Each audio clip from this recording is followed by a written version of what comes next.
अस्सलाम वालेकुम। YouTube channel पे हमारे लेक्चर्स आ रहे हैं। आज हमारा दूसरा लेक्चर है। इस लेक्चर में हम अपने कुछ बेसिक टॉपिक्स को मज़ीद क्लियर करने वाले हैं। लास्ट में आपको याद होगा हम क्या पढ़ रहे थे दूसरे लेक्चर में जो हमने पहले दिया इससे, उसमें था प्रिंटफ फंक्शन। प्रिंटफ फंक्शन कैसे काम करता है और कुछ हमने डाटा टाइप्स के साथ डीलिंग सीखी थी।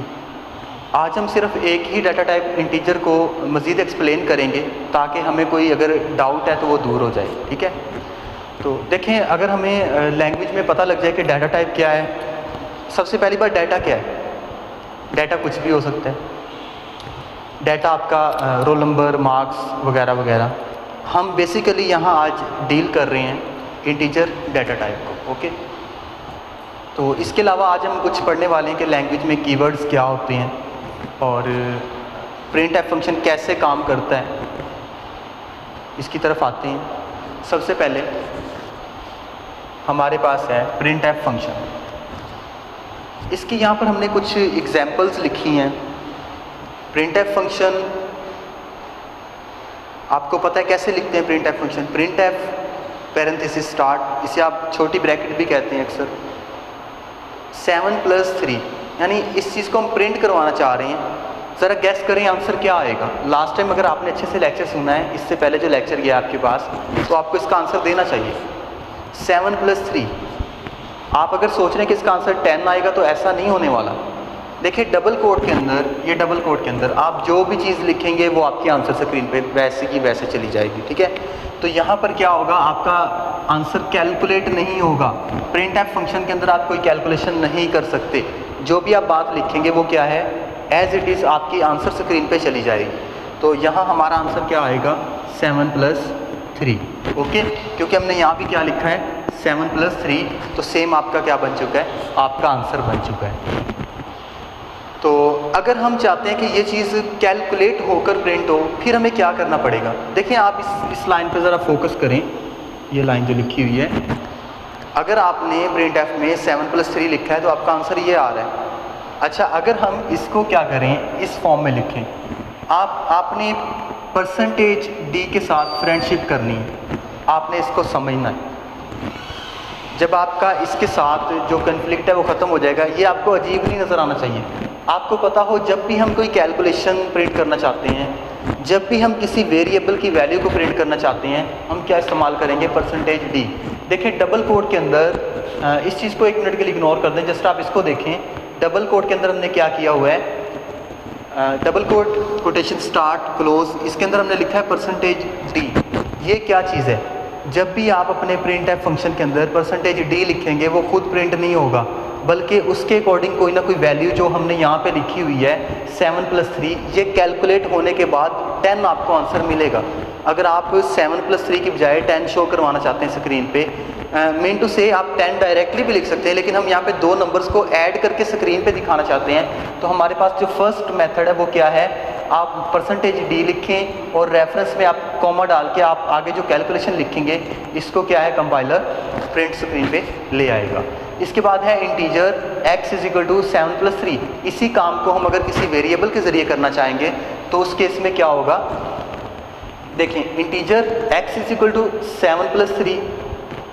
Okay, x = 7+3। अब ये जो कैलकुलेशन है, आपको पता है कि सिंपल 10 बन रहा है आंसर। 10 कहाँ स्टोर हो गया, आपके वेरिएबल x में स्टोर हो चुका है। हम लिख रहे हैं प्रिंटफ %d। अगेन वही कंसेप्ट, उसी कंसेप्ट पे आ जाएं कि ये जो हमारे पास ये चीज़ आ रही है, %d आ रहा है, ये खुद प्रिंट नहीं होगा, बल्कि यहाँ पर जो चीज़ पड़ी होती है, जैसे इधर हुआ था, ज़रा वापस आकर देखें, जैसे हमने यहाँ किया था, %d 7+3 को प्रिंट करवा रहा है, यानी कि 10 को प्रिंट करवा रहा है। अगर आप यही चीज़ डबल कोड के अंदर डायरेक्टली लिख देंगे तो 7+3 खुद जाएगा। अगर आप 10 लेना चाहते हैं तो ये जो हमारी स्टेटमेंट है, ये वाली स्टेटमेंट, ये कितना आंसर दे रही है हमें, ये हमें 10 आंसर दे रही है। यहाँ भी हमें 10 मिलेगा, लेकिन हम किसी वेरिएबल के थ्रू करवा रहे हैं। इंटीजर है, एक वेरिएबल x है। देखिए जब भी आप वेरिएबल लेंगे उसकी डाटा टाइप आप लाजमी बताएंगे कि आप उसमें क्या करने जा रहे हैं। क्या आप उसमें न्यूमेरिकल जो स्टोर कर रहे हैं उसमें फ्रैक्शन पॉइंट आता है, अगर आता है तो फिर कोई और डाटा टाइप होगी। फिलहाल हम सिंपल की बात कर रहे हैं। 7+3 इनको ऐड करेंगे, आंसर कितना होगा 10। 10 किस में चला जाएगा, आपके वेरिएबल x में चला जाएगा। अब हमने लिखा प्रिंट एफ परसेंटेज डी, यानी यहाँ पे कुछ चीज़ प्रिंट होगी जो इधर पड़ी हुई है। x में कितना था, 10 था, तो 10 आपकी स्क्रीन पे चला जाएगा। इसी तरह अगर मैं इस लाइन को रन करना चाहूँ अपने कंपाइलर पे, तो हमें कंप्यूटर सिस्टम क्या आंसर देगा, प्रिंट एफ। अब देखें डबल कोड के अंदर जो भी बात लिखी है, आपने अब इस पॉइंट पे फिर फोकस करना है। मैंने पिछले लेक्चर में भी इसी तरह की एक एग्जांपल लिखी थी। ये देखें डबल कोड के अंदर x इज़ लिखा हुआ है, ये बात x इज़ ये खुद प्रिंट होगी। जब कभी भी आपके सामने परसेंटेज d आएगा तो आपका जो कंपाइलर है वो किसको चेक करेगा, सामने पड़े हुए वेरिएबल को। ठीक है। अच्छा, अब इस वेरिएबल में क्या वैल्यू हम कंसिडर कर रहे हैं, वो भी 10 वैल्यू है। आप इस वैल्यू की टेंशन ना लें, सिंपली इसका आंसर 10 है। हम ये सीखना चाह रहे हैं, अगर आप कोई चीज़ डबल कोड के अंदर परसेंटेज डी के अलावा लिखेंगे तो वो खुद प्रिंट होगी, परसेंटेज डी लिखेंगे तो वो किसी वेरिएबल की वैल्यू लेकर आएगा। ये वाला x है, देखें डबल कोड में आपने क्या लिखा है, प्रिंट एफ x इज़, तो ये बात खुद प्रिंट हो गई। उसके बाद आपने लिखा परसेंटेज डी, जी ये खुद नहीं प्रिंट होगा बल्कि किसी वैल्यू को लेकर आएगा जो भी हमने रेफरेंस में दी होगी। सपोज मैंने रेफरेंस में वैल्यू दी है यहाँ पर y, ओके, या हम कुछ भी लिख देते हैं, सपोज मैं इधर x ही लिख रहा हूँ, ओके। तो यहाँ पर भी ऐसे केस है, देखें ये जो इतनी इतनी बात है ये खुद आंसर में चली जाएगी आपकी, x इज़ आपका आंसर बन गया। अब ये वाली जो चीज़ है यहाँ से डाटा लेकर आएगी, आपका जो भी डाटा x में मौजूद होगा। इधर भी ऐसे ही हो रहा है, x इज़ खुद प्रिंट हो गया। अब इससे आगे यहाँ पर क्या प्रिंट होने वाला है, ये परसेंटेज डी नहीं प्रिंट होगा बल्कि कितना प्रिंट होगा, 10 प्रिंट होगा, ओके। अच्छा, इसके बाद हम देखते हैं इसी तरह आप यहाँ पर अपना डाउट दूर करें। मैंने ये बात वहाँ अभी एक्सप्लेन भी की है। x इज इक्वल टू 571, एक वेरिएबल x है, उसके अंदर कितना डाटा पड़ा हुआ है, 571 पड़ा हुआ है आपके सामने। अगर आप स्क्रीन पे कमांड देते हैं प्रिंट एफ x, देखें कंप्यूटर को जितना कहा जाता है वो उतना ही काम करता है, इससे ज़्यादा नहीं करता। आपने कहा x प्रिंट कर दें तो वो आपको x ही प्रिंट करके देगा, ना कि 571। अब आपसे मेरा क्वेश्चन है कि हम इसको कैसे, इस x की वैल्यू को कैसे प्रिंट करवाएंगे। इस सिंटैक्स को भूल जाएं एक मिनट के लिए, ऐसा आप नहीं करेंगे। ये देखें आपने लिखना क्या होता है, परसेंटेज d, और हम दिखाना किसको चाहते हैं, हम अपनी स्क्रीन पे x को दिखाना चाहते हैं, ओके। तो अब इस केस में हमारा आंसर क्या चीज़ प्रिंट हो रही है, 571, ओके। 571 हमारा आंसर प्रिंट हो जाएगा। इसके बाद कुछ रिमार्क्स हैं। हमारी जो सी लैंग्वेज है, जो हम प्रोग्रामिंग पढ़ रहे हैं, वो केस सेंसिटिव है। केस किसे कह रहे हैं हम, ABC। लैंग्वेज के अंदर जो वर्ड्स इस्तेमाल हो रहे हैं, लैंग्वेज के अंदर जो वर्ड्स इस्तेमाल हो रहे हैं वो अपर ABC में भी हो सकती हैं, लोअर में भी हो सकती हैं। नॉर्मली क्या होता है, हम कंसीडर कर रहे होते हैं जैसे इंग्लिश में थोड़ी सी मिस्टेक हो जाए। मैं एक एग्जांपल दे रहा हूँ, किसी ने लफ्ज़ लिखा लैंग्वेज, ओके। अगर आप ग्रामर के लिहाज से देखें, इंग्लिश की बात हो रही है, अगर आप वहाँ लैंग्वेज भी लिख देंगे तो किसी हद तक जो रीडर होगा वो इसको इग्नोर कर देगा, खैर L कैपिटल है या स्मॉल है कोई बात नहीं, ओके। लेकिन अगर आप कंप्यूटर साइंस में स्पेशली इन सी लैंग्वेज अगर आप ऐसा कर रहे हैं, आप स्मॉल l की बजाय कैपिटल L लिख रहे हैं तो आपका कोड रन नहीं होगा। ये देखें ये प्रिंट एफ है, प्रिंट एफ, ये सारा आपने स्मॉल लेटर में लिखना है। आपने इसका एक भी करैक्टर P कैपिटल कर दिया, बड़ा लिख दिया, तो आपका कोड सक्सेसफुली रन नहीं होगा। इसी तरह जो वेरिएबल्स हैं उनको भी लैंग्वेज अलग तरीके से डील करती है। अच्छा, एक बात याद रखनी है, आपने ऑलवेज हमेशा प्रिंट एफ के स्पेलिंग स्मॉल ही रखने हैं। प्रिंट एफ के स्पेलिंग आपने क्या रखने हैं, स्मॉल लेटर में ही रखने हैं, ओके।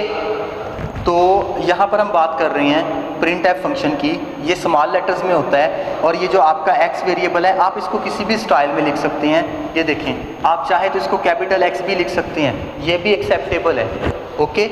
आप इसको कैपिटल X बना दें तब भी कोई हर्ज नहीं है।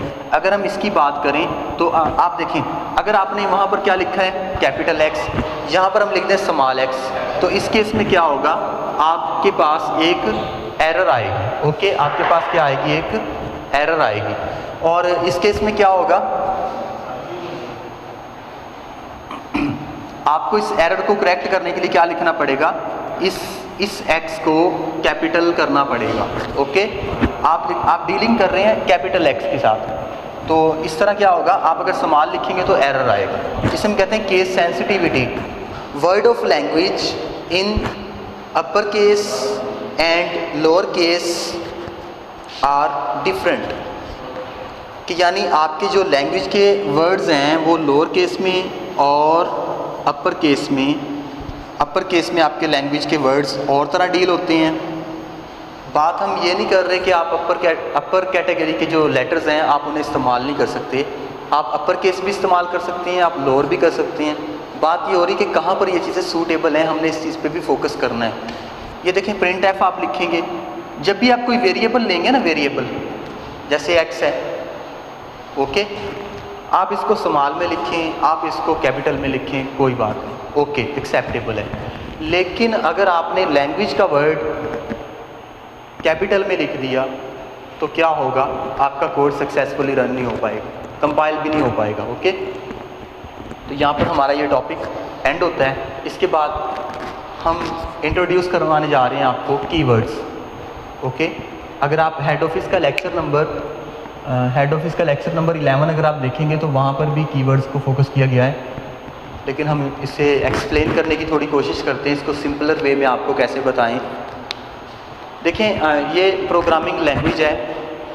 लैंग्वेज बेसिकली क्या होती है, अगर आपसे क्वेश्चन किया जाए आम लाइफ में लैंग्वेज क्या है, दो लोगों के दरमियान कम्युनिकेशन करने के लिए आपके पास मीडियम है। लेकिन यहाँ हम लैंग्वेज की बात कर रहे हैं, सी लैंग्वेज की। कंप्यूटर यूज़र और कंप्यूटर के साथ आप कम्युनिकेशन करना चाहते हैं, राब्ता करना चाहते हैं, आपको कोई ना कोई ज़ुबान चाहिए। हमने चूज़ की है सी लैंग्वेज। हम कंप्यूटर को अपनी प्रॉब्लम बता रहे हैं, उससे अपना सोल्यूशन लेंगे, हम यूज़ कर रहे हैं सी लैंग्वेज। लेकिन इस लैंग्वेज के अंदर कुछ ऐसे अल्फाज हैं जो कंप्यूटर के लिए हेल्पफुल हैं, उनका एक स्पेशल पर्पज़ होता है। जैसे देखिए, प्रिंट एफ है, ओके, ये कीवर्ड नहीं है, लेकिन मैं आर्जी तौर पे आपको बता, सपोज कर लें ये एक कीवर्ड है, तो इसका फंक्शन क्या है, स्क्रीन पे कुछ दिखाना। ओके, यहाँ हमारे पास लिस्ट मौजूद है। सी लैंग्वेज में टोटल 32 कीवर्ड्स हैं जो आपको अपनी बुक में मिल जाएंगे। आई थिंक चैप्टर नंबर 9 के स्टार्ट में होंगे, आई होप सो। तो वहाँ पर लिस्ट है, जैसे वॉइड है, मैंने कंप्लीट कोड नहीं लिखा। आपको याद है प्रोग्राम कैसे लिखते थे, हैश इंक्लूड studio.h, और इसी तरह से वॉइड मेन वगैरह वगैरह। तो वॉइड क्या है, कीवर्ड है, इंटीजर भी एक कीवर्ड है, फ्लोट एक कीवर्ड है, इफ़ है। ये जो आपके पास आगे वाले कीवर्ड्स हैं, ये हम अपकमिंग टॉपिक्स में इनको इंशाल्लाह कवर करेंगे। तो हम जानते हैं इंटीजर को, वॉइड को जानते हैं, थोड़ा सा हमें फ्लोट का इंट्रोडक्शन भी है।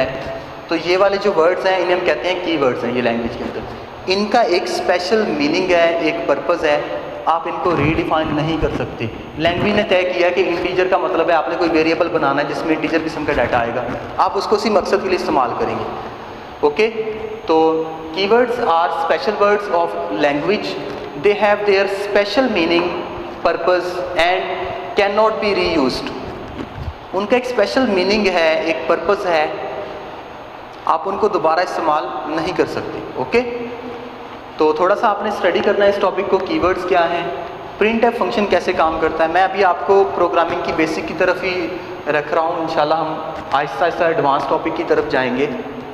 बस आपने आज के टॉपिक में इस चीज़ को कवर करना है कि आप परसेंटेज डी क्यों इस्तेमाल करते हैं। अगर हम ये इस्तेमाल ना करें तो हमें क्या रिस्पॉन्स मिलता है।